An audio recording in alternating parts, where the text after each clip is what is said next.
उसकी नज़र में रोष भरा था। दोनों के बीच के हंगामे ने आसपास की क्लास खत्म कर चुके स्टूडेंट्स का ध्यान खींच लिया। सब उत्सुक नज़रों से हमारी तरफ देखने लगे। मैंने कहा था ना, ये सच है। तुमने यकीन नहीं किया। देखो अब, लग तो रहा है सच है। साफ दिखता है कि इस यी फैंग ने टीचर को डंप किया है। बिल्कुल बेशरम किस्म का है। लड़कियां इस तरह के लोगों से दूर रहना। लड़के बस खड़े ड्रामा देख रहे थे। ये गॉसिप सुनकर सब चुप हो गए। मेरे अंदर भी गुस्सा उठने लगा। यू यान, तुम सबके सामने मुझे बेइज्जत करना चाहती हो? तो मैं भी अब नरमी नहीं दिखाऊंगा। ये यू यान का एक्सप्रेशन बदल गया। कुछ गड़बड़ लग रहा था। वो कुछ कहने वाली थी कि मैंने साफ कृतज्ञता के साथ गला साफ किया। हे, माफ करना टीचर, सच में माफी। जो अभी मैंने कहा शायद थोड़ा, लेकिन सच ये है कि मुझे तुमसे कोई लगाव नहीं है। प्लीज मुझे परेशान मत करो। तुम यी ग्रुप के चेयरमैन की अमीर बेटी हो, मैं बस एक अनाथ हूँ। हम दोनों अलग दुनिया के हैं। हमारा कोई भविष्य नहीं। हालांकि हमारे बीच कुछ खुशी के पल थे, लेकिन प्लीज तुम मुझे भूल जाओ। आखिरी वाक्य में मेरी आवाज नर्म और दुख से भरी हो गई। इसके बाद मैंने यी यू यान को नजरअंदाज किया, जो वहां सन्न खड़ी थी। सुन यून का हाथ खींचा, जो हैरानी से मुंह खोले था, और पलट कर चल दिया। भीड़ में चर्चाएं शुरू हो गई। ये सच है? एक टीचर एक स्टूडेंट के पीछे पड़ी थी। आज का ड्रामा तो बहुत मजेदार रहा। स्टूडेंट्स की ये बातें यी यू यान के कानों तक पहुंची। उसका नाजुक खूबसूरत चेहरा तुरंत लाल हो गया। एक असहज चक्कर सा आया। वो लड़खड़ाई, लगभग जमीन पर गिर ही जाती। पास खड़ी एक फीमेल स्टूडेंट ने जल्दी से थाम लिया। टीचर, ये ठीक है, इतना दिल मत तोड़िए। इस स्टूडेंट के दिलासा भरे शब्दों का कोई असर नहीं हुआ। उल्टा यी यू यान और भड़क गई। उसने उसे दूर धकेला। आसपास तमाशा देखने वालों पर नजर डाली। लड़कों के चेहरों पर तरस था। मन में एक बेनाम शिकायत उठी। वो कमीना, मैं उसे कभी माफ नहीं करूंगी। जितना सोचा उतनी तकलीफ हुई। जितना सोचा उतना गुस्सा आया। उठकर अभी भी गॉसिप करते स्टूडेंट्स को नजरअंदाज करते हुए मैं जिस दिशा में गया था उसके पीछे दौड़ पड़ी। उस वक्त सुन यून और मैं कैंपस पर चलते हुए बातें कर रहे थे। जैसे ही स्कूल के गेट तक पहुंचे, अचानक एक स्पोर्ट्स कार की गर्जना सुनाई दी। एक वाइट पॉर्श 911 करेरा तेजी से आगे बढ़ी और सीधे हमारे सामने रुक गई। कार की विंडो नीचे आई। सनग्लासेस लगाए यी यू यान का चेहरा दिखा। आवाज में जरा भी गर्माहट नहीं। कार में बैठो। स्पीचलेस होकर मैंने माथे पर हाथ मारा। यी यू यान इस हाल में है और अभी भी मुझे ढूंढ रही है। ये फैंग, जाओ, खूबसूरत टीचर इंतजार कर रही है। सुन यून ने मुझे आंख मारी और गायब हो गया। जाते जाते चिल्लाया, जब बड़े हो जाओ तो अपने दोस्तों को मत भूलना, बाकी मुझे कुछ नहीं कहना। बीप। पीछे से एक कार जोर से हॉर्न बजा रही थी, लेकिन यी यू यान टस से मस नहीं हुई। बस यूं ही मुझे देखती रही। कोई चारा नहीं था। कार का दरवाजा खोला और पैसेंजर सीट में बैठ गया। स्पोर्ट्स कार की गर्जना के साथ वो तेजी से निकल गई। पूरे रास्ते दोनों चुप रहे। पता नहीं वो मुझे कहाँ ले जा रही थी। कुछ मिनट बाद कार एक अंडरग्राउंड पार्किंग लॉट में घुसी। यी यान ने इंजन बंद किया। पहले वो कार से उतरी। मैं कंफ्यूज होकर भी उतरा, लेकिन अचानक किसी ने लात मारी। पलटकर देखा, ये यान थी। मेरी पिंडली पर उसकी नुकीली हाई हील लगी। तेज दर्द हुआ। ये यान पागल हो गई हो? मैं दर्द से चिल्लाया। पिंडली पकड़कर रगड़ने लगा। ये यान ने एक और लात मारी। चेहरा गुस्से से भरा था। बकवास करने की हिम्मत? देखते हैं अब भी बकवास करते हो। मुझे बेइज्जत करते हो? उसकी 6 सेंटीमीटर की हाई हील मेरी बांह पर लगी। दर्द से कराहा और भौंवें चढ़ गईं। ऊपर देखा, ये यान अभी भी मारती रहना चाहती थी। आंखों में एक पल के लिए हिंसा का एक फ्लैश आया, लेकिन तुरंत सामान्य हो गई। जैसे ही यी यान ने अगली लात मारी, मैंने उसकी पतली टखना थाम ली। यी यान चौंक गई। पहले जब भी वो यी फैंग को मारती थी, वो कभी पलटवार नहीं करता था। आज उसके पलटवार की उम्मीद नहीं थी। मैंने जोर से उसकी टांग हटाई। उठकर चारों तरफ देखा। अंधेरा अंडरग्राउंड पार्किंग लॉट। एक भी इंसान नहीं। छत पर सर्वेलेंस कैमरास भी नहीं। हाँ, यी यान, तुमने अपने लिए सच में बहुत अच्छी जगह चुनी। मैंने गर्दन तड़काई, उंगलियां छटकाई। यी यान की नज़र मेरी नज़र से मिली। उसका पूरा जिस्म थोड़ा कांपा। हकलाते हुए बोली, क्या क्या करना चाहते हो? कुछ पागलपन मत करो। मैंने उसे नज़रअंदाज किया और धीरे धीरे आगे बढ़ा। यी यान डरकर कुछ कदम पीछे हटी। पास मत आना। अगर आए तो पुलिस बुलाऊंगी। धप। यी यान की पीठ एक पिलर से टकराई। वो घबराकर बगल से निकलना चाहती थी, लेकिन मेरी तीखी नज़र ने उसे हिलने नहीं दिया। बस हो गया, सच में हो गया। लगता है इस बार सच में यी फैंग पागल हो गया है।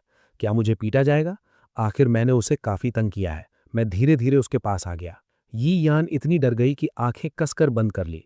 बैठ गई। सिर हाथों में छुपा लिया। मेरी तरफ देखने की हिम्मत नहीं की। पूरा जिस्म थोड़ा कांप रहा था। अब क्या करूं? सच में उसका मुंह नहीं सुझा सकता? अगर किया तो यी होंग मुझे जरूर नहीं छोड़ेंगे। लेकिन एक तरीका है। मैंने फोन निकाला, वीडियो रिकॉर्ड करता देखा। फिर हाथ आगे बढ़ाता देखा। मेरी आंतरिक आवाज सुनकर यी यान बेचैन हो गई। अचानक उसे लगा जैसे किसी ने उसकी बाहों पर गुदगुदी की। यी यान का तना हुआ जिस्म तुरंत ढीला पड़ गया। हाँ हाँ रुको, यी फैंग गुदगुदी बंद करो। तो बस यही था। वीडियो डिलीट करो, सुना? मैं हंसते हुए सिर हिलाया।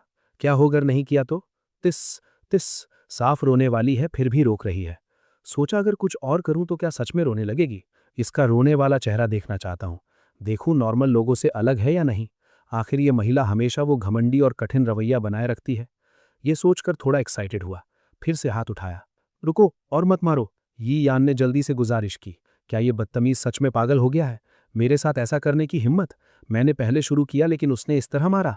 वो तुम्हारी चौथी बहन है। बड़ी बहन को पता चला तो सजा नहीं डरती। अब रोना याद आया। मैंने हाथ रोका, बैठकर जमीन पर उसे व्यंग से देखा। बहुत मजा आ रहा है।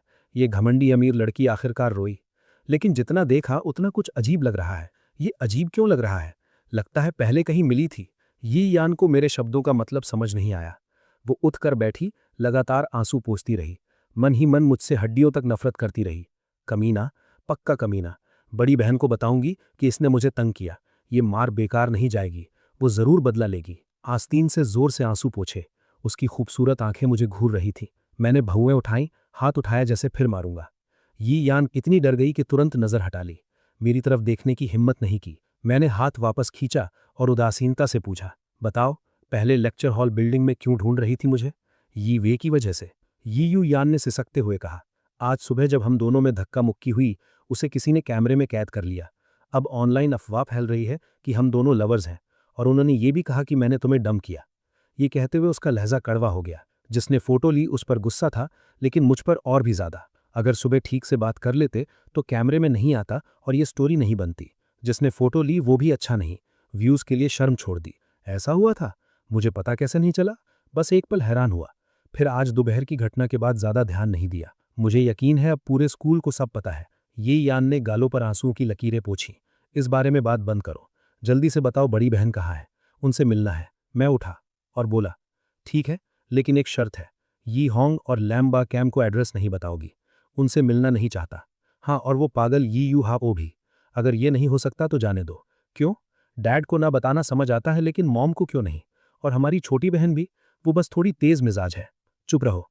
यी यू यान की बात पूरी होने से पहले मैंने जोर से काटा, सुनो, मुझे लैम्बा कैम जैसी सस्ती और बेवकूफ़ औरत से मिलना नहीं है, और उस पागल यी यू आओ से तो और भी कम, समझी? मेरा लहजा बिल्कुल पक्का था। कोई बातचीत की गुंजाइश नहीं। यी यू यान बेचैन हो गई। उछलकर भौएं चढ़ाकर चिल्लाई, मॉम को सस्ती और बेवकूफ़ बोलने की हिम्मत? वो तुम्हारी माँ है। अपनी माँ के बारे में ऐसे कैसे बोलते हो? उसने तेज सांस ली। उठने से हाल की चोट का दर्द जाग गया, लेकिन अभी उसे इसकी परवाह नहीं थी। अभी थोड़ी देर पहले मारा वो नजरअंदाज कर सकती थी। आखिर पहले उसी ने शुरू किया था। लेकिन मेरा माँ को बेकार में बुरा कहना ये बर्दाश्त से बाहर था। बेशक मैं सच बताने वाला था, लेकिन तुरंत चुप हो गया। लैम बा कैम मेरी माँ नहीं है। वो ये टाइटल डिजर्व ही नहीं करती। मैंने सीधे उसकी आंखों में देखा। नजर बर्फ सी ठंडी थी। और कहने का क्या फायदा? अगर सच भी सामने रख दो तो ये लोग कभी यकीन नहीं करेंगे। यी यू यान की बहुएं और कस गईं। कौन सा सच? तुम क्या जानते हो यी फैंग? मॉम ने इतने साल तुम्हें पाला, उसे यूं गाली देते हो? यी यान जवाब मांगती रही। पालो अपनी। रोज में क्या खाता था, क्या पहनता था, जानते थे? बचपन में पहले पहले आया तब जरूर थोड़ा अच्छा था, लेकिन उसके बाद? ये फैमिली अभी भी मुंह खोलकर कहती है कि मुझे पाला। ये यान, अपनी जमीर से पूछो, क्या तुम्हें नहीं पता कि ये फैमिली में मेरी जिंदगी कैसी थी? जो भी हो, जाने दो। अब कुछ नहीं कहना। बुरे लोग हमेशा बुरे ही रहते हैं, और बेवकूफ सच में हमेशा बेवकूफ ही रहते हैं। वो बुढ़ा यीटी होंग तो लैम्बा कैम से भी ज्यादा बेवकूफ है। मैं पागलों की तरह जोर से हंसा। ये बुढ़ा यी होंग यी युए वेई को घर से निकाल दिया बस यी यांग को उस पोजीशन पे बिठाने के लिए। सच में हंसी आती है। अगर यी यांग सच में उसका बेटा होता तो एक बात थी, लेकिन पॉइंट ये है कि वो है नहीं। पूरा परिवार बुरे और बेवकूफ लोगों से भरा है, बस युए युए थोड़ी ठीक है। ये नहीं चलेगा, शांत होना होगा। इतना हंसा कि पेट में दर्द हो रहा है। मैं पौष के बोनट पर बैठ गया, हाँपते हुए सांस ली। मेरी आंतरिक आवाज सुनकर यी यान बेचैन हो गई। लगा जैसे हाथ पांव तेजी से ठंडे पड़ रहे हैं। चेहरे का रंग भी धीरे धीरे उड़ने लगा। यी यान, क्या हुआ? इतना बुरा तो नहीं था, बस कुछ बार मारा। इतनी बुरी हालत क्यों है? मैंने थोड़ा संदेह से देखा। सोचा कहीं नाटक तो नहीं? नहीं हो सकता। शाओजियांग डैड का सगा बेटा नहीं। जिस दिन शाओजियांग मिला उस दिन मॉम ने हम सबको डीएनए टेस्ट का नतीजा दिखाया था। ये सोचते सोचते यी यान का दिमाग चक्कर खाने लगा। लगा जैसे गिर ही जाएगी। अभी कहा मॉम बुरी इंसान है, क्या हो सकता है? मॉम ऐसा कभी नहीं कर सकती। जितना सोचा उतना कंफ्यूज हुआ। जिस्म लड़खड़ाया, गिरने वाली थी। मैंने जल्दी से हाथ बढ़ाकर थाम लिया। उसने मेरे हाथों से छूटने की कोशिश की। तीखी नजर से मुझे देखा। ये यू यान ने मन में सोचा, आखिर क्या हो रहा है? आज उसकी आंतरिक आवाज क्यों सुन सकती हूँ? लेकिन अगर ये सच में उसकी आंतरिक आवाज है तो वो मुझे बेवकूफ नहीं बना सकता। ऐसे क्यों देख रहे हो? चेहरे पर कुछ है? मैंने खुद का चेहरा छुआ। ये यू यान का रवैया फिर से वही पहले वाला घमंडी हो गया। उसने ठुड्डी उठाई और हुक्म दिया, कुछ नहीं, तुम्हारी शर्त मंजूर है। अब मुझे वहां ले चलो जहां तुम और बड़ी बहन रहते हो। मैंने हल्की भौंवें उठाई। ये यू यमन को स्पीचलेस नजरों से देखा। फिर से वही अमीर लड़की वाला अंदाज। चलते हैं योर हाइनेस, यहां से ज्यादा दूर नहीं है। जल्दी पहुंच जाएंगे, मैंने पैसेंजर सीट में बैठते हुए लापरवाही से कहा। ये यान कार में बैठी। बाईं तरफ एक तेज दर्द और अजीब सी झंझनाहट पूरे जिस्म में फैल गई। दांत पीसते हुए मुझे तीखी नजर से देखा। कार चली। मैंने कार का इंटीरियर ऑब्जर्व किया। ये जरूर बहुत महंगी होगी। मेरे पास ऐसी कूल कार क्यों नहीं? जाने दो, मैं हमेशा गोद लिया बेटा ही रहूंगा। वैसे वो बुढ़ा येठी होंग मेरे लिए कभी नहीं खरीदेगा। ज्यादा सोचने का फायदा नहीं, बस इंतजार करो जब तक खुद खरीद ना सकूं। ये यान ड्राइविंग करते हुए मन में थोड़ी बेचैनी महसूस कर रही थी। परिवार के पास इतने पैसों की कमी नहीं है। अगर यी फांग के लिए फैंसी कार नहीं तो कम से कम एक सस्ती कार तो दे सकते थे। यी फांग के पास कुछ भी नहीं, ऊपर से घर से भी निकाल दिया। डैड सच में थोड़ा पक्षपाती है। मेरे पेट ने जोर से आवाज की। पास बैठी अमीर लड़की की तरफ सोचते हुए मैंने बेशर्मी से कहा, खाने कहीं ले चलो, भूख से मर रहा हूं। सपने देखो। ये यान अभी भी दर्द में थी। खाने की क्या बात, तुमने इतना मारा, तुम इतने भूखे नहीं हो क्या? मैंने इत्मीनान से फोन निकाला, अभी वाली वीडियो खोली। ये यान ने एक नजर डाली। मन में शर्म और गुस्सा एक साथ उबला। बस यही था कि अभी कार से बाहर धकेल दे, लेकिन गुस्सा दबाकर आवाज को संयमित रखा। ठीक है, खाना खिलाती हूं, लेकिन वीडियो डिलीट करनी होगी। खाने के बाद सोचूंगी। मैंने फोन रखा और एक चमकीली मुस्कान दी।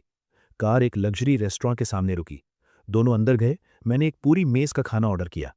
10 मिनट से कुछ ज्यादा बाद सारे डिशेज आ गए। मैं भूखे बाघ की तरह खाने पर टूट पड़ा। मुंह भर भर के खाता रहा। ये यान ने इत्मीनान से स्टीम्ड एग्स चम्मच से खाते हुए मुझे पूरी नफरत से देखा। सच में भूखा भूत पैदा हुआ है। उम्मीद है चोक हो जाए। कुछ मिनट बाद मैंने जोर से एक तृप्त डकार ली। वेटर, इसे पैक करो। बाहर से वेटर ने आवाज सुनी और टेक आउट बॉक्सेस लेकर अंदर आया। ये यान ने भौएं चढ़ाईं। ये फांग, ये जरूरी है, तुम्हें शर्म नहीं आती? मुझे तो शर्म आ रही है। मैंने कुर्सी पर पीछे झुककर टूथपिक लिया। ये यान को देखा। बड़ी बहन ने अभी तक कुछ नहीं खाया, उन्हें भूखा रखोगी? ये यू यान ने सिर झुका लिया। सच में बड़ी बहन के बारे में भूल गई थी। उम्मीद नहीं थी कि ये फांग इतना याद रखेगा और पैक करवाएगा। घर पहुंचकर बड़ी बहन को देना। ये यान माफी नहीं मांगना चाहती थी, मेरी आंतरिक आवाज के हिसाब से पलटवार किया। बड़ी बहन का तुम्हें ख्याल है तो बिल्कुल नया खाना क्यों नहीं मंगवाया? जूठन खिलाओगे? उसने मुझे एक व्यंग्य भरा जाप दिया। ये यू यान सन रह गई। ये फांग अचानक इतना तेज कैसे हो गया? भूल गई, अभी नया खाना ऑर्डर करती हूँ। वो उठी, एक और मेज भर खाना ऑर्डर करने जा रही थी, लेकिन मैंने रोका। जरूरत नहीं है, बड़ी बहन को कोई आपत्ति नहीं होगी। ये यान इतने गुस्से में पांव पटकने लगी, लेकिन कर कुछ नहीं सकती थी। वीडियो डिलीट करो। डिलीट नहीं होगी। तुम सच में बदमाश हो। दोनों रेस्टोरेंट से 2 बड़े बैग्स लेकर बाहर निकले। चलते हुए बातें होती रहीं। ये यान पूरे रास्ते ठंडे चेहरे से चलती रही। उसने कार पुराने अपार्टमेंट कॉम्प्लेक्स तक चलाई। ये फांग, बड़ी बहन को इस घटिया जगह पर कैसे रहने दे रहे हो? ये यान ने बिल्डिंग की तरफ ऊपर देखते हुए कहा। दीवारों का रंग उखड़ा और ढला हुआ था। हर बैल्कनी पर कपड़े लटके थे। बेहद भरी भरी और थोड़ी गंदी, अस्त व्यस्त जगह। ये यान और मैं हॉलवे से गुजरे। मैंने बेपरवाही से कहा, इससे मेरा कोई लेना देना नहीं है। वो जिद करके मेरे पीछे आई। वैसे उस वक्त मेरे पास बस 5,000 रुपए से थोड़ा ज्यादा था। इतने में ये जगह मिली, काफी था। ये यान को कुछ और कहने को नहीं था। आखिर 5,000 रुपए सच में बहुत कम होते हैं। कोई भी ठिकाना मिल जाए काफी था। उस वक्त दोनों में से किसी ने नहीं देखा कि एक जोड़ी नजरें चुपचाप उन्हें देख रही थीं। दोनों घर में घुसे, एयर कंडीशनर ऑन किया। मैं तुरंत फर्श पर बिछे बैम्बू मैट पर लुढ़क गया। ये यान ने कमरे में चारों तरफ देखा। चेहरे पर नफरत का एक्सप्रेशन साफ था। तुम दोनों का कमरा इतना छोटा क्यों है? ये फांग, लैंडलॉर्ड ने ठगा तो नहीं? मैंने फोन पर टाइप करते हुए जवाब दिया। अगर लगता है बड़ी बहन यहां तकलीफ में है तो जब वो आए उन्हें ले जाओ। उनके लिए नया घर रेंट पर लो या घर वापस ले चलो, बेहतर होगा। मुझे थोड़ी शांति मिलेगी और काम ज्यादा कर पाऊंगा। ये यान ने पलटवार किया। तुम कहो या ना कहो, मैं ये करती वैसे भी। लेकिन अचानक याद आया कि कल सब बड़ी बहन को बेतहाशा ढूंढ रहे थे, तो उसने सिस्टर्स के ग्रुप चैट में एड्रेस भेज दिया। लगता था उसे पूरी तरह भूल गया कि अभी अभी प्रॉमिस किया था कि यी यू याओ को ये लोकेशन नहीं बताएगी। उस वक्त यी ग्रुप के अंदर यी वही दुखी चेहरे से काम निपटा रही थी। मैसेज आया, उसने अधूरा काम एक तरफ ढकेला, कपड़े ठीक किए और तुरंत दफ्तर से निकल गई। एक और जगह यी यू श्वांग आलस से भेजी हुई मैन्यूस्क्रिप्ट्स पलट रही थी। दूसरी तरफ से मैसेज आते ही अचानक उसमें जान आ गई। तुरंत एक दिन की छुट्टी मांगी और उस एड्रेस की तरफ दौड़ पड़ी। जांग चैंग की शहर के बाहरी इलाके में एक पुरानी फैक्ट्री की जगह थी। वहां कुछ नौजवानों की एक टोली जमा थी। यी यू आओ एक ऊंचे प्लेटफॉर्म पर टांगे क्रॉस करके शान से बैठी थी। उंगलियों के बीच एक पतली लेडीज सिगरेट थी। एक कश लिया लेकिन अंदर नहीं खींचा। नीचे शोरगुल करते नौजवानों को देखते हुए धुआं उड़ाया। बाल ऊंचे पोनीटेल में बंधे थे। डार्क एमरल्ड ग्रीन रंग बेहद स्टाइलिश और रिबेलियस लग रहा था। एक महंगा रेसिंग सूट पहना था जो उसकी बोल्ड फिगर को परफेक्टली हाईलाइट कर रहा था। पूरी प्रेजेंस से रुतबे और चुस्ती का एहसास आता था। बगल में एक Schubert C4 pro motorcycle helmet रखा था। तभी फोन पर नोटिफिकेशन आई। उठाकर देखा, सिस्टर्स के ग्रुप चैट में मैसेज था। पढ़कर उसका खूबसूरत चेहरा तुरंत तिगड़ गया। थाई हो अकेडमी बिल्डिंग 2 रूम 301। बहुत अच्छा यी फांग, तुमने बड़ी बहन को घर से निकलवाया, बस देखते रहो। उसने मैसेज का जवाब नहीं दिया। फोन रखा, पोनीटेल ठीक की और हेलमेट पहन लिया। उस वक्त दूर से दो लड़कियां उसकी हरकत देखकर आगे आईं। सिस्टर याओ, कहाँ जा रहे हैं? ये दोनों लड़कियां बिल्कुल एक जैसी दिखती थीं। उनका स्टाइल भी यी यू आओ जैसा था। तुम दोनों को किसी को मारने लेके जा रही हूं। यी यू आओ की आवाज हेलमेट के अंदर से आई, थोड़ी दबी हुई, लेकिन उसमें छिपी विहिंसा छुप नहीं पाई। दोनों लड़कियों की आंखें चमकी, चेहरों पर साफ उत्साह। पर्पल हेयर वाली का नाम ली वू शिन था, रेड हेयर वाली का नाम ली वू मैंग। ये जांग चैंग की अमीर यंग लेडीज थीं, ट्विंस थीं। जब से यी यू आओ से मिली थीं, उनके अंदर की रिबेलियस स्पिरिट जाग गई थी। रोज यी यू आओ के साथ रेसिंग, ड्रिंकिंग, फाइटिंग, बखेड़ा, ये सब वो पहले सोच भी नहीं सकती थी। उनके पिता लियांग हाओ पहले बहुत नाराज थे, लेकिन जब पता चला यी यू आओ येठी होंग की बेटी है, तो खुशी खुशी बेटियों को उसकी लैकीज बनने दिया। दोनों परिवारों के पहले से बिजनेस टाइज थे। यी फैमिली का रसूख बहुत था, खुशामद करने के फायदे थे। नीचे पीते गाते बाकी फॉलोअर्स पर उन्होंने ध्यान नहीं दिया। तीनों ने बाइक्स के इंजन गरजाए और निकल गईं। थोड़ी दूर पर एक ग्रीन हेयर वाले युवक ने उन्हें जाते देखा। उसके चेहरे पर कंफ्यूजन का एक्सप्रेशन आया। उस वक्त यी वही दफ्तर में काम कर रही थी। अचानक बोर्ड ऑफ डायरेक्टर्स की तरफ से एक नोटिस आई, टॉप लेवल मैनेजमेंट की इमरजेंसी मीटिंग। उसे कुछ अंदेशा हुआ। येठी होंग यी यान को CEO बनाने का प्लान कर रहा है। मन में बेचैनी उठी। वो मीटिंग रूम में घुसी। अंदर 10 से ज्यादा लोग पहले से ही बैठे थे।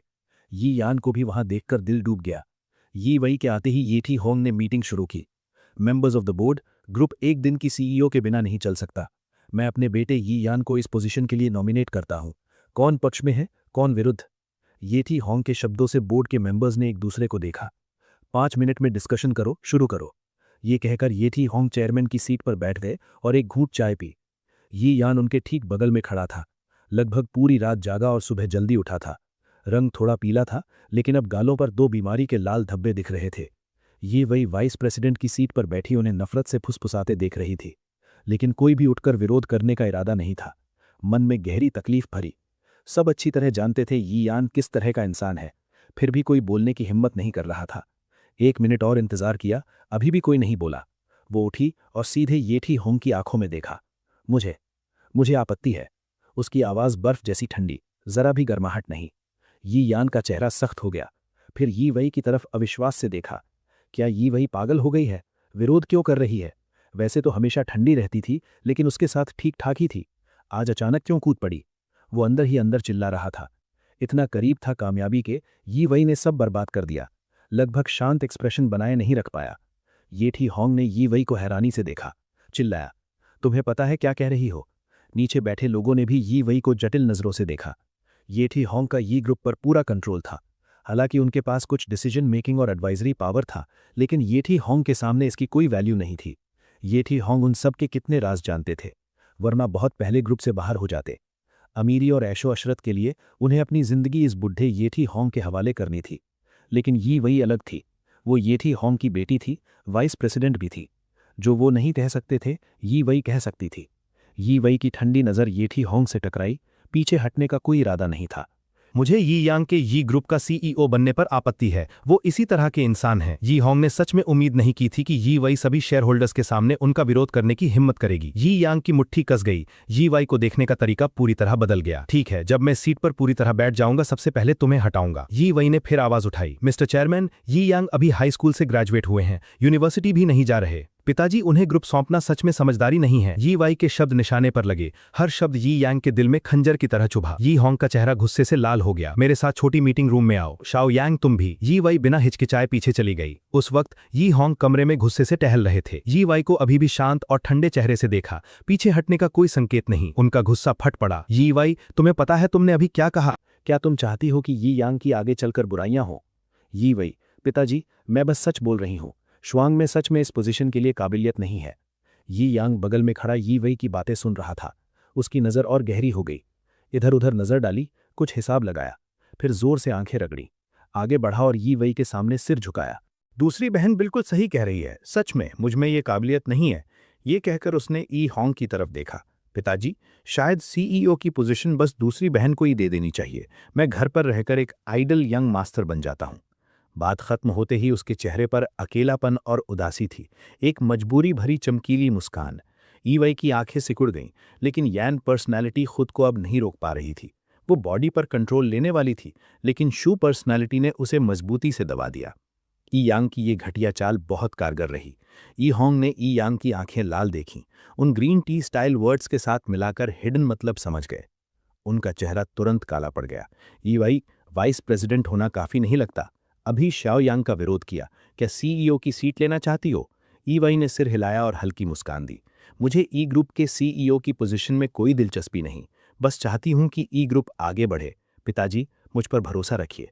शाओ यांग में सच में काबिलियत नहीं है, वो ये जिम्मेदारी नहीं उठा सकते। ई यांग की तुलना में बड़ी बहन पर ज्यादा भरोसा है। वो अभी भी है ना पिताजी? उसके शब्दों से ई यांग और ज्यादा बेचारा महसूस करने लगा। उसने पूरी तरह आगे जाने का फैसला किया। कमर पर जोर से चुटकी खिली, आंखें तुरंत भर आईं। पिताजी, दूसरी बहन सही कह रही है। सच में मुझ में ये काबिलियत नहीं, शायद मेरी पोजीशन उन्हें ही दे दीजिए। आखिर बड़ी बहन चली गई, मैं अयोग्य हूं, बस दूसरी बहन सबसे ज्यादा लायक हैं। मुझे यकीन है वो मुझसे कहीं बेहतर करेंगी। बेहद ईमानदारी से बोला। आंसू उसके इरादे को और पुख्ता कर रहे थे। यान पर्सनैलिटी गुस्से से फटने वाली थी। उसने एक झटके में बॉडी पर कंट्रोल लिया।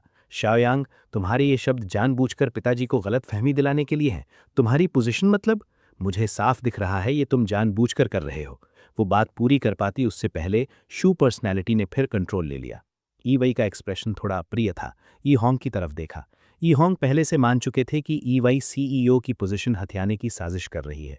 ई यांग को ग्रुप के हित के लिए सब छोड़ते देख उनका दिल और पसीजा। ऊपर से यान पर्सनालिटी का ये सीन देखकर उन्हें लगा ई यांग सच में सराहना ना मिलने वाला टैलेंट है। पढ़ाई छोड़कर दिन रात बेकार रहने के बाद जब वो आगे बढ़ना चाहता है तो उसकी सगी दूसरी बहन उसकी उम्मीदें कुचल रही है। ई होंग का गुस्सा अब नहीं रुका। ई वई, तुम्हारे अभी के शब्द साफ ई यांग पर बहुतान थे। शाओ यांग ने इतनी जनरोसिटी से सब छोड़ने की बात कही, फिर भी तुम उसकी बुराई करती रहती हो। तुम्हारा दिल इतना गंदा और घटिया कैसे है? मेरा फैसला पक्का है, ई यांग ई ग्रुप का सीईओ बनेगा। बेकार है। ई होंग ने हाथ हिलाया और हुक्म दे दिया। पक्का फैसला किया और छोटी मीटिंग रूम से निकल गए। उसके बाद जो मीटिंग हुई ई वई उसमें नहीं गई। इतनी शांत वो भी था, फिर भी रोष महसूस किए बिना नहीं रह सकी। ई यांग की ये नाटकबाजी कोई भी समझदार इंसान एक नज़र में पकड़ लेता। वो भी नहीं समझ पाई कि ई होंग इस तरह क्यों जादू में है। ई वई ने फ़ोन निकाला, ग्रुप चैट में न्यूज़ शेयर की, अभी अभी हुई पूरी बातचीत भी बताई। उस वक्त ई वई एक भरे भरे जॉब मार्केट में भीड़ में थी। गर्मी से पसीना आ रहा था, बाल माथे पर चिपक गए थे, चेहरे पर थकान और बेबसी साफ थी। फ़ोन पर मैसेज देखा तो तुरंत खोला। जितना पढ़ा उतना गुस्सा आया।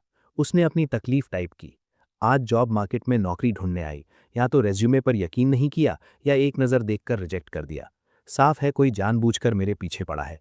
सब पिताजी से कह देना, अगर माफ़ी नहीं मांगी तो बाहर मर जाऊंगी, लेकिन वापस उनसे भीख मांगने नहीं जाऊंगी। बहुत सारे मैसेजेस भेजने के बाद ग्रुप के बाकी मैसेजेस इग्नोर कर दिए। ई वई ने थके चेहरे से गुजरती भीड़ को देखा। हाथ में 50 रुपए का एक नोट कसकर थामा था। नाक में अचानक एक सनसनाहट आई। पूरी सुबह में 10 से ज्यादा कंपनीज ने रिजेक्ट किया था। उसकी रिक्वायरमेंट्स कोई ज्यादा नहीं थी। डिपार्टमेंट डायरेक्टर से शुरू किया, फिर मैनेजर, फिर असिस्टेंट मैनेजर, आखिर में टीम लीडर तक नीचे आ गई। लेकिन बिना किसी एक्सेप्शन के सबने मना किया। कुछ ने नाम सुनते ही जैसे प्लेग हो वैसे दूर भाग गए। कुछ को उसका नाम नहीं पता था। जब उसने खुद बताया तो उसे स्कैमर समझ लिया। सही समझा। ई ग्रुप की नवाबजाबी इस जगह नौकरी ढूंढने आई। मजाक लगता था। अनजाने में नजर उस सबसे भरी भरी जगह पर पड़ी जो जनरल लेबर एम्प्लॉयमेंट सेंटर था। वहां सब मैनुअल लेबर था। टेबल सर्व करना, फैक्ट्री वर्क, स्क्रूज कसना, ज्यादा दिमाग की जरूरत नहीं, बस तंदुरुस्त होना काफी था। लेकिन वो खुद को इसके लिए राजी नहीं कर पाई। एमबीए होल्डर होकर क्या सच में एक आम मजदूर बन जाओ? लेकिन अगर काम ना किया तो वो और ई फांग कैसे जिएंगे? डर उठा, जल्दी से उठी और वहां से चली गई। ई वही ने चौथी बहन को कॉल किया। ई आन, हम आ गए हैं। ठीक है, नीचे आकर मिलती हूँ। ई आन ने कॉल काटी, बिना ऊपर देखे पूछा, कौन आया? दूसरी और तीसरी बहन। आवाज दरवाजे के बाहर से आई। मैं बस थका सिर हिला सकता था। ईजू और ई हुआंग आते ही पुराने माहौल की शिकायतें शुरू कर दी। अंदर आते ही ई वई यान पर्सनालिटी में आ गई। मुझे देखकर उछलते हुए आई। बहुत दिन बाद मिले। ई फांग, क्या कर रहे हो? वो मेरे पास झुककर देखने लगी। मेरी उंगलियां तेजी से टाइप कर रही थीं। वो क्यूरियस भी थी और ये सीन थोड़ा जाना पहचाना भी लग रहा था। कुछ बोलते क्यों नहीं? गूंगे हो? ईयान ने शरारत से मेरी बाह में गुदगुदी की। मैं चौंका। कुछ वर्ड्स गलत टाइप हो गए। ईयान, पिटाई चाहिए? मैंने हाथ बढ़ाया और उसे एक झटके से खींचा। वो फर्श पर गिर गई। मैंने तुरंत बदला लिया। ई फांग, हा हा, रुको, गुदगुदी बंद करो, हा हा। ईयान और मेरी कुश्ती खेल से शोर हुआ जिसने बाकी दोनों का ध्यान खींचा। ई श्वांग का खूबसूरत चेहरा तुरंत कस गया। ई फांग, क्या कर रहे हो? उसे हैरस कर रहे हो? ई वाई ने मन में कहा, बेकार की हरकत बंद करो। मुझे भी लगा। मैंने हाथ रोके। यान पर्सनैलिटी जो अभी भी हंस रही थी उसे हटाया। पलटकर ई श्वांग को देखा जो ठंडे चेहरे और घिन भरी आंखों से मुझे देख रही थी। सच में मेंटल केस है। मैंने मन में गाली दी, लेकिन जबान से कुछ नहीं बोला। वैसे ये हरकत सच में थोड़ी मजेदार थी। ई फांग, मुझे गाली देने की हिम्मत? ई श्वांग ने मेरी आंतरिक आवाज सुन ली। उसे लगा मैंने सच में जबान से कहा। लेकिन ई यान हैरान थी। ई फांग का मुंह ही नहीं हिला, आवाज कैसे आई? मैं। ई श्वांग की तरफ एक नजर डाली। उसकी आंखों में साफ नफरत थी। मैंने पलटकर टाइप करना जारी रखा। उससे बहस करने का मन नहीं था। वैसे भी ई श्वांग इस परिवार में मुझसे सबसे ज्यादा नफरत करती है, ई यांग के बाद। एक बार ई यांग यूनिवर्सिटी एंट्रेंस एग्जाम में फेल हुआ तो उसने पूरा दोष मुझ पर मर दिया। फैमिली के सामने फेस बचाने के लिए ई यांग ने हर एग्जाम में टॉप स्टूडेंट्स को हायर करके आंसर्स दिलवाए। घर पर जानबूझकर ई फांग को बुरा स्टूडेंट बताता रहा। कहता था कि क्लास में लास्ट आता है। उस वक्त उसने मेरे बारे में काफ़ी बुराइयां फैलाई। वैसे मेरे ग्रेड्स कोई आउटस्टैंडिंग नहीं थे, लेकिन क्लास में बेहतर थे।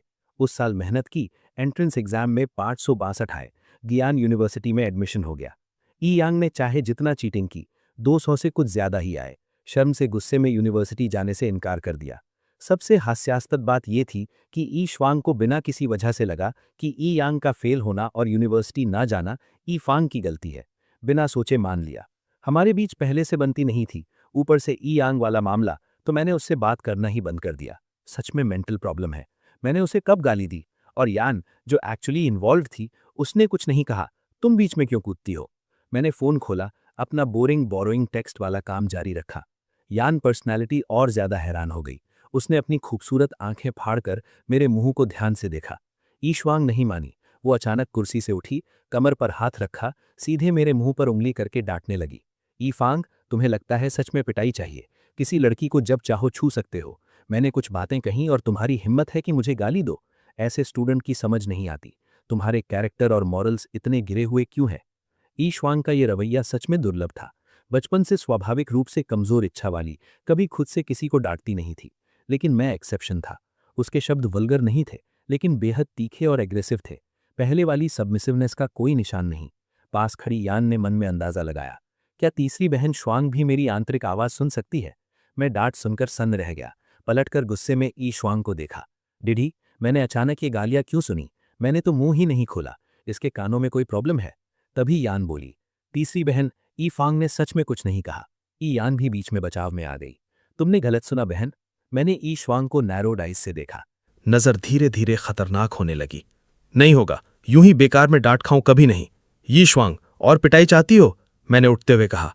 यी यान को थोड़ा बर्दाश्त कर सकता हूं, वो बस मूडी है, लेकिन तुम्हारी खातिर खुद को क्यों रोकूं यी श्वांग? उनकी दहशत या गुस्से भरी नजरों के बीच मैंने एक क्लोज हैंगर उठाया। ई श्वांग, अभी माफी मांगो तो शायद बेकार में डांटने की बात नजरअंदाज कर दो, वरना दोष मुझे मत देना। हैंगर उसकी तरफ करते हुए घूरा। उम्मीद के उल्टे ई श्वांग मुझसे भी ज्यादा भड़की। माफी क्यों मांगो? तुमने ही मुझे गाली दी। मारोगे? मारो। ई यान घबरा गई। वो सच में मान गई कि मैं मारूंगा, क्योंकि वो खुद मेरे हाथों पिट चुकी थी। सिस्टर यान डर गई, हिलने की हिम्मत नहीं थी। उसे पता था ई श्वांग ने पहले क्या क्या किया था। मेरे इस हाल को देखकर लग रहा था मैं सच में करूंगा। मैंने मन में कहा, इतनी सस्ती डिमांड कभी नहीं सुनी। अचानक ई श्वांग की तरफ दौड़ा, हाथ ऊंचा उठाया। ई श्वांग अभी भी नहीं हटी। वो मान रही थी मैं सच में मारूंगा। ई यान और सिस्टर यान मुझे रोकने दौड़ी, लेकिन बहुत देर हो चुकी थी। देखा कि ई श्वांग बिल्कुल डॉज नहीं करना चाहती। मेरे होठों का कोना हल्का सा उठा। हैंगर तेजी से नीचे आया। हवा चीरने की आवाज गूंजी। थप। हैंगर उसकी बाह पर जोर से लगा। मेरी नजरों के सामने एक साफ लाल निशान उभरा। ई श्वांग को रिएक्ट करने में 2 सेकंड लगे। दर्द से चीखी। ई यान ने जल्दी से बगल से थाम लिया। ई श्वांग दर्द से बोल नहीं पा रही थी। फिर उसने सिर उठाया और मुझे देखा। तुमने सच में मारा? वो तुम्हारी तीसरी बहन है। तीसरी बहन? मेरा पाँव। उससे मेरा कोई लेना देना नहीं, और मुझे लग रहा है मैंने हल्का ही मारा। मैंने जैसे ही फिर से मारने का इशारा किया, हैंगर पहले ही मुड़ चुकी थी। उस मार में मैंने जरा भी नहीं रोका था। किसने कहा था इसे मुझ पर यूं बहतान लगाने की? तुम सब बताओ, क्या मैंने अभी एक भी शब्द बोला? साफ ये इसका खुद का भ्रम है। ये श्वांग इतने दर्द में थी कि आंसू रुक नहीं रहे थे। मेरे शब्द सुनकर तुरंत पलट कर बोली, झूठ बोल रहे हो, तुमने साफ मुझे गाली दी, कमीने। मैं सच में एक बार फिर आगे बढ़ा, लेकिन अचानक कोई मेरी जांग से लिपट गया। पलट कर देखा, सिस्टर यियान थी। ये फांग मारना बंद करो, और तुम भी। तीसरी बहन, ये फांग ने सच में तुम्हें गाली नहीं दी, तुमने खुद गलत सुना। ये युआन ने आगे कहा, सही कहा चौथी बहन, सच में उसने मुंह नहीं खोला। हाँ हाँ। ये आन ने जल्दी से सिर हिलाया। हाँ तीसरी बहन, तुमने जरूर गलत सुना। उसके बाद दोनों यी श्वांग को दिलासा देती रहीं, लेकिन बिल्कुल बेकार। उसके आंसू जैसे मुफ्त में आ रहे हों, बहते ही रहे। रोती रोती और ज्यादा रोने लगीं। कितना भी मनाओ, कोई असर नहीं। तभी बाहर से ये फांग को कमरे के अंदर रोने की आवाज आई। वो थोड़ा कंफ्यूज हुआ, समझ नहीं आया क्या हुआ। तभी सिस्टर यान मेरे पास आईं, धीरे से नेगोशिएटिंग टोन में पूछा, ये फांग, तीसरी बहन से माफी मांग लो। नहीं होगा, ये भी काफी है कि मैंने उसे बाहर नहीं किया। रो रो रो इतना शोर। मैंने सिर भी नहीं घुमाया, टाइप करता रहा। नॉवेल लगभग 50,000 वर्ड्स हो गई। 50,000 और हुई तो रिलीज हो सकती है। उसके बाद क्या पैसों की कमी रहेगी? ये फांग माफी मांग लो, आखिर किसी को मारना गलत था। सिस्टर यान अभी भी मनाने की कोशिश कर रही थी। उसी वक्त बाहर यी यांग ने कदमों की आवाज सुनी और जल्दी से छुप गया। दरअसल यी वे वापस आ गई थी। वो तेज कदमों से चल रही थी। बाहर से ही रोने की आवाज आ रही थी। उसने अंदाजा लगाया कि बहनें मुझे परेशान करने आई होंगी और मेरे हाथों सबक मिला होगा। अंदर आने पर देखा यी श्वांग कुर्सी पर बैठकर बाह पकड़े सिसक रही थी। दरवाजे खुलने की आवाज ने सबका ध्यान खींचा। सबने एक साथ बड़ी बहन को ग्रीट किया। बड़ी बहन आ गई? सिस्टर यान खुशी से चिल्लाई। बड़ी बड़ी बहन, यी श्वांग से सकते हुए बोली। शौफांग, क्या हुआ? यी वे की नजर मेरी तरफ आई। बड़ी बहन, यी फांग ने मुझे मारा। यी श्वांग और जोर से रोने लगी। यी वे की भौहें कस गईं। उसने मुझे देखा और पूछा, शौफांग क्या हुआ? बड़ी बहन को बताओ। ये फांग ने मुझे गाली दी और मारा भी। ये श्वांग ने आंसू भरी नजरों से मुझे देखा। बस हो गया, सच में बहुत हो गया। सब ऐसे ही करते हैं। जैसे ही ये श्वांग थोड़ी बेचारी बनती है, सब उसका साथ देते हैं। ये सस्ते आंसू किसे दिखा रही हो? मैंने एक भी शब्द नहीं बोला, फिर भी तुम कहती रहती हो कि मैंने गाली दी। ठीक है, बहुत अच्छा। ये फांग कमीना, अब गाली दे दी, अब क्या करोगी? बस हो गया, सच में बहुत हो गया। मैं एक नई जिंदगी में पैदा हुआ, फिर भी ये फ्रस्ट्रेशन झेलनी पड़ रही है। मैंने हाथ से दरवाजे की तरफ इशारा किया, सब यहां से निकलो। मेरे अचानक इस आउटबर्स्ट से तीनों एक दूसरे को देखने लगीं। सिस्टर यान और दोनों बहनें हिल गईं। मेरे आउटबर्स्ट के बाद मैं भी चुप हो गया। लगा शायद थोड़ा इंपल्सिव हो गया, लेकिन यी वे का मूड उसके कुछ शब्दों से बदलते देख मन बहुत बेचैन हो गया। सब बाहर निकालना चाहता था, खासकर जब देखा उसका चेहरा कस गया और उस लहजे में मुझसे पूछने लगी। अचानक मन में एक शिकायत उठी। मैंने सच में यी श्वांग को गाली नहीं दी थी, हालांकि मन में जरूर दी थी। बड़ी बहन, उसे देखो। उस वक्त बस यी वे अपना गुस्सा निकालना चाहती थी। यी फांग को मुझे मारने का क्या हक है? यी वे का चेहरा धीरे धीरे ठंडा पड़ गया। उसने अपनी प्यारी छोटी बहन की तरफ देखा, फिर उसका हाथ जोर से झटक दिया। यी श्वांग, तुम और ज्यादा बेलगाम होती जा रही हो। पहले जब तुम यी फांग को आइसोलेट कर रही थी, मैंने कहा था हद मत पार करना। अब जब वो यी फैमिली छोड़ चुका है, अब भी ये करना जरूरी है? यी फांग से अभी माफी मांगो। यी वे की आलमंड आंखें सिकुड़ गईं। आवाज में एक अकाट्य अथॉरिटी थी। ये यान सन्न रह गई। यान और शू भी उतनी ही हैरान थी। मैं भी थोड़ा कंफ्यूज था। मेरी यादों में यी वे हमेशा उन्हें बचाने के लिए आगे आती थी। अब सब उल्टा क्यों हो रहा है? ये सुनते ही यी श्वांग सन्न रह गई। रोना भी तुरंत बंद हो गया। जब चाहो आंसू रोक लेती हो ना? यी वे ने उसे देखा। उसकी नजर और अनफ्रेंडली होती जा रही थी। यी फांग से जल्दी माफी मांगो। अपनी करीबी बड़ी बहन के शब्द सुनकर यी श्वांग के हाथ पांव ठंडे पड़ गए। पूरा जिस्म हल्का कांपा। बड़ी बहन, क्यों? उसने मुझे मारा, अभी उससे माफी मंगाओगी? यी श्वांग चाहे जितनी भी बेवकूफ थी, उसे कुछ गड़बड़ लगा। वो शब्द सच में मेरी आवाज में थे। माफ करना यीफांग, मेरी गलती थी। यी श्वांग ने बहन की ओर ठंडी होती नजर देखी और घबराकर माफी मांग ली, लेकिन तुरंत ही मन में शर्म और गुस्से की लहर उठी। उसने मुझसे कभी एक बार भी माफी नहीं मांगी थी, कभी एक अच्छा शब्द भी नहीं बोला था, लेकिन आज बड़ी बहन ने मजबूर किया। उसने मुझे एक नाराज तिरछी नजर दी, फिर बिना एक शब्द बोले मुंह फेर लिया। यी वे ने उसे नजरअंदाज किया, बाकी दोनों की तरफ देखा। यी आन बोली, बड़ी बहन, हम इस बार तुम्हें घर वापस मनाने आए थे। सावधानी से पूछा, सही है बड़ी बहन, अभी नौकरी ढूंढने से कोई नहीं रखेगा, शायद तुम्हें तुरंत। यी वे का चेहरा काला पड़ गया। आज जॉब एक्सचेंज छोड़ने के बाद उसने ऑनलाइन हर जगह रेज्यूमे भेजा, लेकिन कोई जवाब नहीं आया। शारीरिक और मानसिक रूप से थक कर घर वापस आना पड़ा। नहीं होगा, डैड को लगता है वो मुझे मजबूर करके वापस ला सकते हैं, इसीलिए मेरे खिलाफ ब्लैकलिस्ट जारी किया। क्या लगता है मुझे वापस जाना चाहिए? इंसान इज्जत के लिए जीता है, उन्हें मेरी तरफ से ये कह देना, चाहे मुझे यी वे को आगे फूड डिलीवर करना पड़े, टेबल सर्व करने पड़े या बर्तन धोने पड़े, मैं कभी उनके सामने सिर नहीं झुकाऊंगी। यी वे का लहजा बेहद दृढ़ था, रवैया बिल्कुल पक्का। यी यान पूरी तरह थक गई। अब क्या करें? दोनों एक जैसे अड़ियल हैं, कोई झुकने को तैयार नहीं। बहुत बढ़िया, बिल्कुल सही कहा। मैंने मन ही मन तारीफ की। यी वे के होठों का कोना अनजाने में थोड़ा उठा। पास बैठी यी श्वांग का चेहरा बेहद बुरा था, उसकी खूबसूरत आंखें मुझे नफरत से देख रही थी। बड़ी बहन, क्या सच में यी फांग के साथ यहां रहोगी और कहीं नहीं जाओगी? मैंने तुरंत सिर टेढ़ा किया और धीरे धीरे बोला, वो आंखें अगर मुझे फिर घूरीं तो मैं उन्हें निकालने में नहीं हिचकिचाऊंगा। यी श्वांग ने रिफ्लेक्सिवली नजर हटा ली, लेकिन फिर एहसास हुआ कि वो एक बार फिर हार गई। मन में बहुत फ्रस्ट्रेशन आई। तीसरी बहन, ठीक से रहो, सिस्टर यान ने समझाया। यी श्वांग को इतनी शिकायत कभी नहीं महसूस हुई, मुंह फेर कर किसी की तरफ नहीं देखा। तब सिस्टर यान बोली, बड़ी बहन, अगर तुमने बाहर रहने का फैसला किया है तो पहले तुम दोनों के लिए कुछ पैसे निकालते हैं। तीसरी बहन, चौथी बहन, ग्रोसरी स्टोर चलते हैं, कैश निकाल कर देते हैं, खत्म हो जाए तो वापस आ जाना। इस पर यी श्वांग को कोई आपत्ति नहीं थी। तीनों एक साथ उठीं। मैंने हल्की हैरानी से देखा, लेकिन कुछ नहीं बोला। ठीक उसी पल बाहर से एक जोरदार आवाज आई। दरवाजा धड़ाम से खुला और यी होंग सीधे कमरे में घुस आए और गुस्से से चिल्लाए, देखूं कौन यी फांग की मदद करने की हिम्मत रखता है। डैड, यी आन चौंक कर डर गई। यी होंग को एक फोर्स्ड मुस्कान दी और चुपके से दूसरों के पीछे छुप गई। यी श्वांग इतनी डर गई कि चेहरा सफेद हो गया, हिलने की हिम्मत नहीं। कोई मेरी बात नहीं मान रहा, न किसने इजाजत दी उससे मिलने की, और पैसे देने वाले थे। सुन लो, ऐसा होने वाला नहीं। यी होंग की गर्जना कानों में बिजली की तरह पड़ी। तीनों बेटियां वहीं जड़ हो गईं। ये यान अभी भी बाहर दरवाजे के पास छुपा था, अंदर नहीं आया। मेरी नज़र सबके ऊपर से गुजरी, फिर चुपके से फोन पर रिकॉर्डिंग शुरू की। उठा, सीधे आगे देखते हुए ठंडी नज़र से बोला, बुढ़े, यहां से निकलो, तुम्हारा यहां कोई स्वागत नहीं।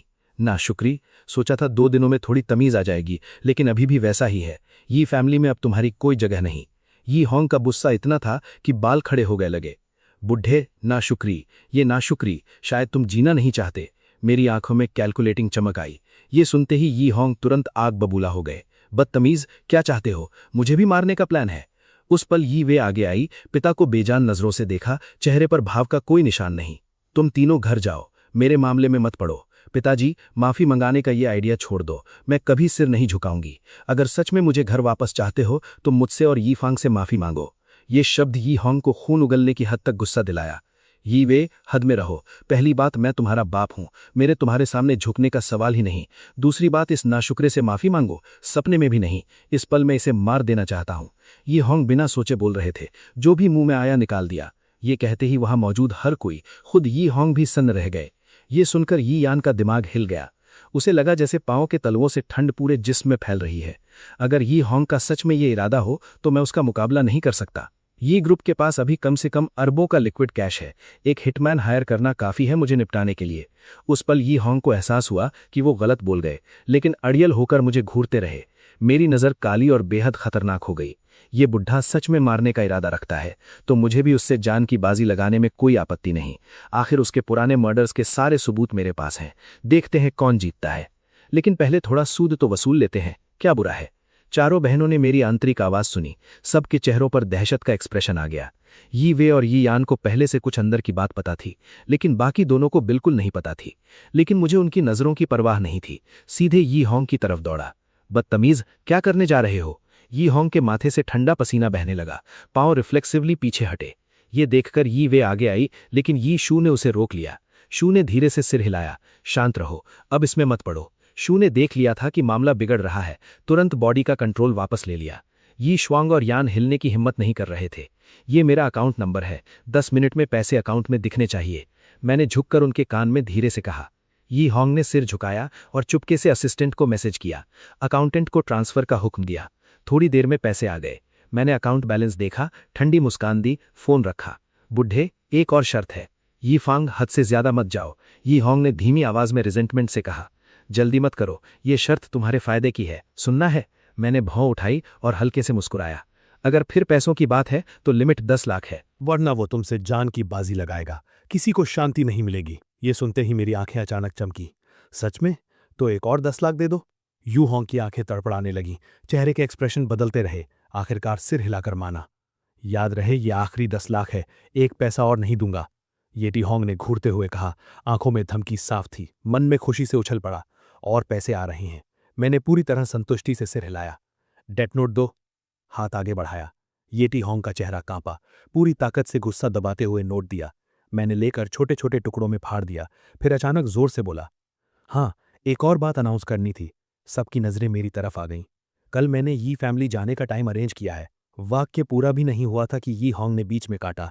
नामुमकिन, यी फांग, मैं तुम्हें मार डालूंगा। यू याओ की साफ और गुस्से से भरी आवाज गूंजी।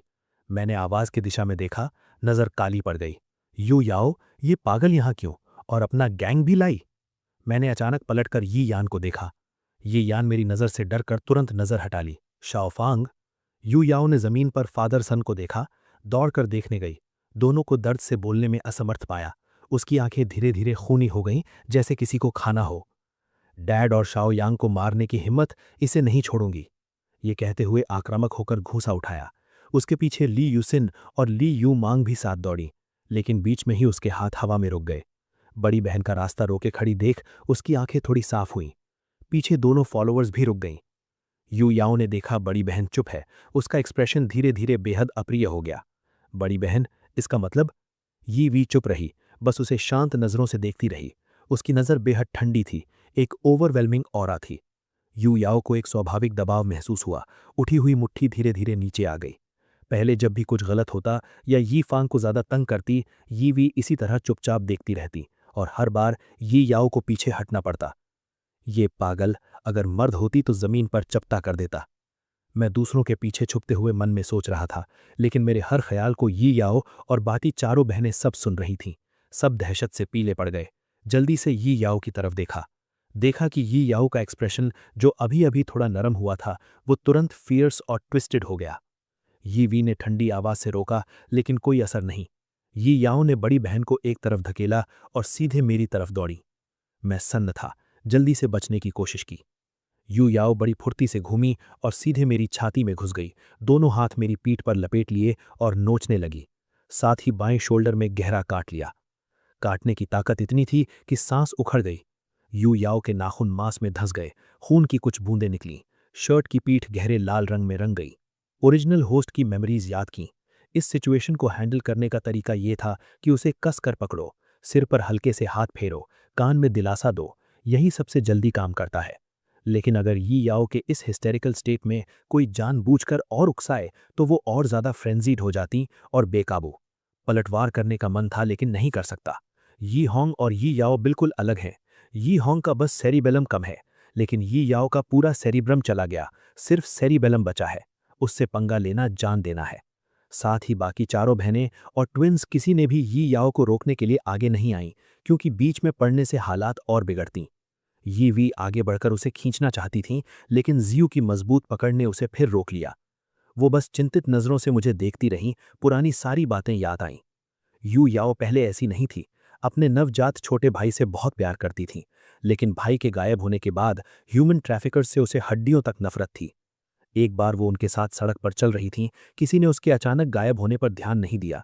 दूर से बच्चा चोर की आवाजें आईं। तब पता चला यी याओ गई है। जब वो पहुंचे तो देखा यी याओ ट्रैफिकर की गर्दन कसकर काट रही है, छोड़ने का नाम नहीं। उसके 2 क्यूट से कैनाइन टीथ मांस में धसे थे। उस वक्त ट्रैफिकर लगभग काटे जाने से मर ही जाता।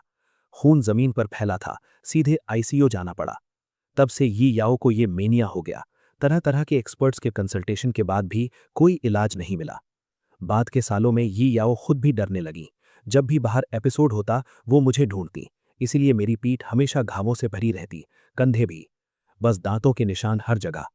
बेशक अगर बाहर एपिसोड होता तो वो ज्यादातर मार पीट से दिल का गुस्सा निकाल देती। यीवी को पता है कि इस घर में मुझे सबसे ज्यादा यी याओ की जरूरत है। अभी लग रहा है जैसे मांस का एक टुकड़ा उखड़ने वाला है, तड़पाने वाला दर्द से सिर सुन्न हो रहा है। मेरा सिर उसके बालों के घुमाव में धंस गया। वो कमीनी यी यान ने उसे मेरी तरफ इशारा करने की हिम्मत की, ये हिसाब जरूर चुकाऊंगा। मेरी आंतरिक आवाज से यी यान और यी याओ दोनों की अलग अलग रिएक्शंस हुई। यी यान को बस आज दोपहर की मार का दर्द याद आया, बेसाख्ता कांप गई। यू याओ की हालत और बिगड़ गई, उसके दांतों की काटने की ताकत अचानक बढ़ गई। इतना दर्द हुआ कि मन में गाली निकली। यी वी का चेहरा बुरी तरह बदला। जल्दी से जियू का हाथ झटककर यी याओ के पीछे दौड़ी, कमर पकड़ी और खींचने लगी। यू याओ क्या कर रही हो? अगर खींचती रही तो मांस का टुकड़ा सच में उखड़ जाएगा। दर्द से आंसू लगभग निकल ही जाते। सिर यी याओ के गर्दन के कर्व में डुबो दिया। यी वी घबराकर हाथ छोड़ दिया, समझ नहीं आ रहा था क्या करें। अचानक एक आइडिया आया। सिर उठाया, होंठ यी याओ के कान के पास लाए, हल्के से फूंक मारी। तुरंत यी याओ के पूरे जिस्म के रोंगटे खड़े हो गए। एक अभूतपूर्व एहसास पूरे जिस्म में फैल गया। उसकी तनी हुई मसल्स अचानक ढीली पड़ गईं, जबड़े और पकड़ भी अनजाने में काफी लूज हो गए। लेकिन मेरी इस हरकत से चारों बहनें एक साथ हैरानी से सांस लेने लगीं। क्या ये मुमकिन है? उम्मीद है। मैंने मन पक्का किया। सबकी हैरानी के बीच अचानक होश में आया, जल्दी से यी याओ को दूर धकेला। नतीजा ये हुआ कि यी याओ लगभग जमीन पर गिर गई। सौभाग्य से यी वी ने थाम लिया। अगर अभी सबसे ज्यादा गुस्से में था तो वो यी श्वांग था। यी फांग, कमीने, अभी पुलिस बुलाओ। मुझे यी श्वांग की बातों की परवाह करने का वक्त नहीं था। मैं दर्द से कंधे दोनों हाथों से पकड़े बैठा था। घाव से खून बंद नहीं हो रहा था। सफेद शर्ट का बड़ा हिस्सा लाल हो गया था। पीठ का घाव तो और भी गंभीर था, कई जगहों से मांस उखड़ा था। यी याओ ने कितनी ताकत लगाई थी इससे अंदाजा हो रहा था। यी वी ने यी याओ तो बाहर धकेला, आगे बढ़ी। दिल में तकलीफ थी, मेरा घाव छूना चाहती थी लेकिन हिम्मत नहीं हो रही थी। बहुत अच्छा किया याओ, इस बदतमीज को सबक मिलना जरूरी था, ये याद रखेगा। यी होंग लड़खड़ाते हुए उठे, सबकी तरफ देखा। उनकी तारीफ का यी याओ पर कोई असर नहीं हुआ। वो सीधे जमीन पर बैठ गई, आंखें कसकर बंद थीं, लाल होंठ थोड़े खुले थे। मेरा खून अभी भी उन पर था, जैसे वो उस इलेक्ट्रिक शॉक जैसे एहसास को याद कर रही थी जो अभी अभी दिल से गुजरा था। पहले वाला गुस्सा बिना निशान के गायब हो गया था। उसके ट्रांसपेरेंट कान लाल होकर जलने लगे। मन में था एक बार और ट्राई करना है। बस ट्विन्स उसकी तरफ ध्यान दे रहे थे, बाकी सबकी नजरें यी होंग और मेरे बीच की जगह पर थीं। बुढ़े, क्या सच में लगता है मुझे छूने की हिम्मत नहीं? मैंने दोनों कंधों का तेज दर्द दबाया, उठा और यी होंग को घूरा। कहाँ जाने का प्लान है? यी होंग ने गुस्से से आंखें फाड़ी। मैंने एक शब्द नहीं बोला। जो मुझे सहारा दे रही थीं उन्हें एक तरफ किया और कदम कदम उनकी तरफ बढ़ा। ये वी, इसे रोको, जल्दी! यी होंग ने धमकाते हुए चिल्लाया, लेकिन मन डर से भरा था। बड़ी बहन, इसे मत आने दो। यी यान अभी भी जमीन पर था। यी वी ने एक पल सोचा, लेकिन मुझे नहीं रोका, बस शब्दों से समझाने की कोशिश की। यी फांग, बस करो, जो भी हो शांति से बात करते हैं। वो इतनी तेज बोली, इतनी तेज कि बाकियों को साफ सुनाई नहीं दिया। यी होंग का दिल आधा डूब गया। अचानक उनकी नजर खतरनाक हो गई। बदतमीज, अगर एक कदम और बढ़ाया तो अभी पुलिस बुलाता हूं, तुम्हें गिरफ्तार करवाऊंगा। अगर मैं खुद सबक नहीं सिखा सकता तो पुलिस को सिखाने दूंगा। 6 महीने या 1 साल जेल में रखेंगे, आंखें खुलेंगी। मेरे कदम रुक गए। होठों के कोने पर एक स्मर्क आई। ये याओ के अलावा बाकी चारों बहनों की रीढ़ में सनसनाहट दौड़ी, क्योंकि मैंने पहले यी होंग के मर्डर्स के सबूत का जिक्र किया था। मैंने बोला। अचानक यी यान होश में आया, जेब से फोन निकाला। मेरी नजर झटके से उधर गई, हाथ रुक गया। यी होंग का चेहरा बेहद अजीब हो गया, फिर शर्म और गुस्से में चिल्लाए, बदतमीज, बता रहा हूं अभी रुक भी गए तो बहुत देर हो चुकी। सच में? मैं हल्के से हंसा, अचानक झुककर उनके कान में फुसफुसाया। 25 साल पहले तुम लगभग मेरी उम्र के थे और तुमने जो क्राइम किया वो छोटा नहीं था, है ना? यी होंग की प्यूपिल्स अचानक सिकुड़ गईं। मतलब? पहले उसे रोको। मेरी आवाज बेपरवाह थी। यी यान, रुको, पुलिस मत बुलाओ। यी यान कॉल करने ही वाला था। ये सुनते ही मजबूरी से फोन रख दिया। बोलो, क्या जानते हो? यी होंग ने आवाज धीमी की, लहजे में हल्की थरथराहट और बेचैनी थी। ये सुनकर यी होंग का चेहरा दहशत से पीला पड़ गया। तुम्हें ये सब कैसे पता? मैंने उनके कान में छेड़ते हुए कहा। कैसे पता है इसकी चिंता मत करो, बस ये जानो कि मुझे पता है। मुझे परवाह नहीं, तुम्हें ये कैसे पता चला? मैंने पीठ सीधी की, बाहें सीने पर बांधी, होठों पर स्मर्क। इन रेजिडेंशियल इलाका, क्वांग मिन रोड, नंबर 126, लोन डिस्ट्रिक्ट, पड़ोसी थोंग सिटी। काफी है? येटी होंग को अभी भी मेरा मतलब पूरी तरह समझ नहीं आया। थोड़ा नाराजगी से बोले, मुझसे मजाक कर रहे हो? एक रेजिडेंशियल इलाके से क्या मतलब? मैंने ठंडी हंसी दी, हाथ बढ़ाकर उनका बूढ़ा चेहरा दबाया, धीरे धीरे बोला, द्वान मिंग, याद है ये नाम? तुरंत यी होंग का गुस्से से भरा चेहरा जम गया, फिर अविश्वास और दहशत में बदल गया।